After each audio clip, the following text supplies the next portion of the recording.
Let's start with a brutal observation. Look back at your life. Has there ever been a moment like this? You swallowed your words to avoid conflict? You let others cross your boundaries to maintain a so-called peace. You tell yourself this is because you are a good person. You are tolerant. You are generous. You don't want to keep score. But no matter how much you do, what is that feeling that torments you late at night? Is it respect? Is it love? No. It is resentment. A deep, powerless resentment. Because in the underlying logic of this world, there is a truth you dare not face. Harmlessness is not virtue. Many people take pride in this. I never hurt anyone. But listen to me. If you are a rabbit, you don't eat the wolf not because you are moral, but because you cannot. If your kindness comes from your lack of ability to fight back, that is not kindness. That is incompetence. This is why you feel pain. You think you are practicing virtue, but in reality, you are just playing the victim. You did not choose peace. You were forced into submission. And in the game of power, a forced choice is worthless.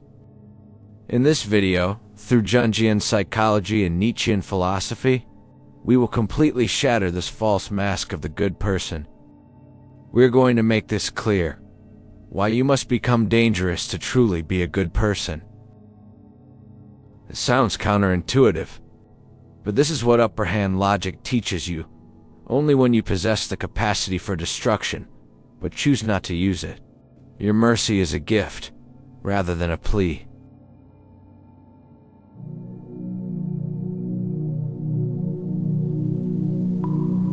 To understand why we mistake weakness for kindness, we must return to the thoughts of Friedrich Nietzsche. In his work on the genealogy of morality, Nietzsche proposed a deafening concept: slave morality. Think about it. What were we taught from a young age? To be obedient, humble, to fit in, to not cause trouble? Society tells us this is upbringing. But Nietzsche saw through this. He discovered that these so-called virtues are actually self-protection mechanisms invented by the weak to survive in this cruel world. When a person cannot obtain what they want through strength, talent, or will, what do? They begin to vilify strength and glorify weakness. The one who dares not fight back will call his cowardice patience. The one who has no capacity for revenge will call his impotence forgiveness.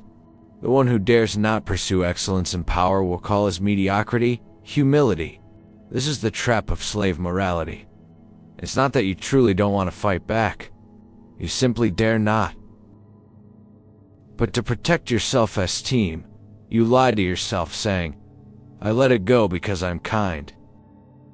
This is a form of spiritual anesthesia. You use a halo of morality to mask your impotence. But your unconscious knows the truth. This is why nice guys are often filled with hidden toxins. They smile on the surface, but inwardly hope the strong will fall. Nietzsche warns us that this repressed life force transforms into resentment.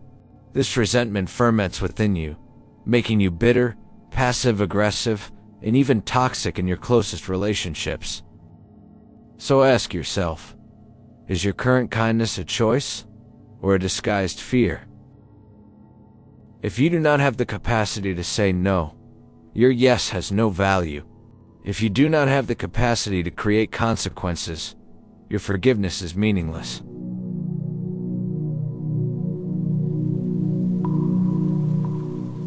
If Nietzsche revealed the hypocrisy of this morality, Carl Jung revealed the devastating psychological consequences of this hypocrisy. Jung tells us, the more you try to be a perfect, good person, the darker your shadow becomes. We all have a persona, the face we show the world, the polite, social, harmless character. But to maintain this character, we must throw all socially unacceptable traits into the basement. Your aggression, your ambition, your greed, your anger, your desire for control. Do you think just because you don't look at them, they don't exist? Jung said, Until you make the unconscious conscious, it will direct your life and you will call it fate. What often happens to those who repress their aggression? They encounter a strange fate.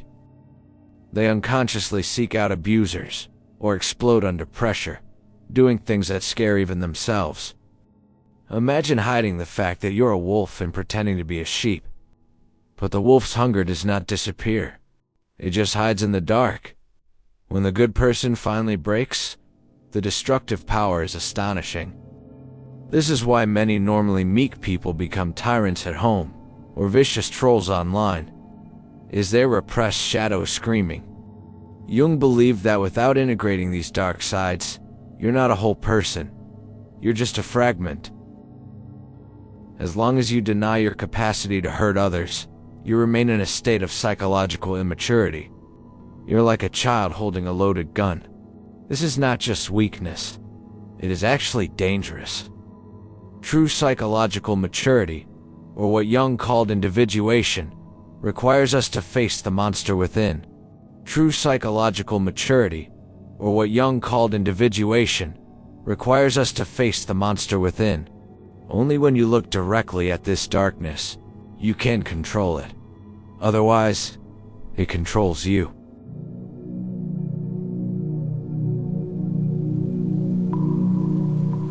Now we come to the most critical part. How to apply this logic in the real world. Jordan Peterson, a modern psychologist deeply influenced by Jung, once said something brilliant. If you are harmless, you are not virtuous. You are just a rabbit. A rabbit cannot be virtuous, because it can do nothing. In this cruel society, to gain true respect, you need to possess a kind of dangerousness. This doesn't mean becoming a criminal or bullying the weak. It means demonstrating a potential to create chaos capacity for mayhem if your boundaries are crossed. Machiavelli saw this 500 years ago. He said it is safer to be feared than loved. Of course, we don't necessarily seek to be feared, but we must seek to be taken seriously. Think of the nice guys in your workplace or relationships. They are always available, always sacrificing themselves to please others. Do people respect them? Absolutely not. People use them and then throw them away like disposable tools. Why? Because the human unconscious follows the logic of power. If you have no teeth, no one cares if biting will hurt. When you show you have boundaries, when you show you can say no, even if that no upsets others, or even breaks the relationship in that moment, respect is born. This is the meaning of dangerous. Danger means you have the capacity to defend yourself. It means your kindness is conditional, not a cheap giveaway. When a strong warrior chooses to be gentle, that is virtue. When a frail person has to be gentle, that is a survival strategy. You must be that warrior. You must sharpen your sword. And then, this is the point, keep it in the sheath.